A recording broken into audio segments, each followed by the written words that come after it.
Hey YouTube, this is my first recording that I'm doing using my iPhone. Tell me if you think it's better or worse than my video camera. I think it will be better, but I guess it's subjective. And also tell me about the audio quality.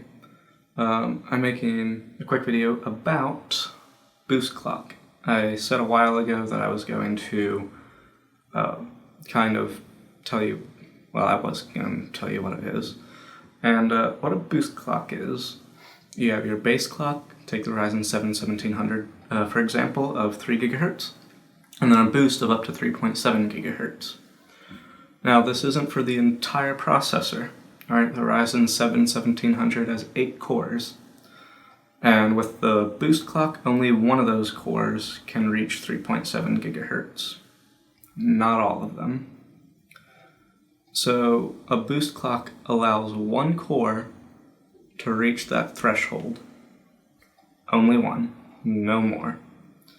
That's why overclocking Ryzen processors is very beneficial, because you can apply, even if you just do a minor overclock, you can apply the boost clock of 3.7 GHz to all cores very easily.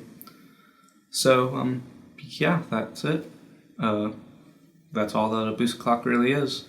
It's just like a mini overclock, but only one of the cores can achieve it. So yeah, thank you for watching. Like if you learned something, dislike if you didn't, comment, and tell me what I can do better. Bye.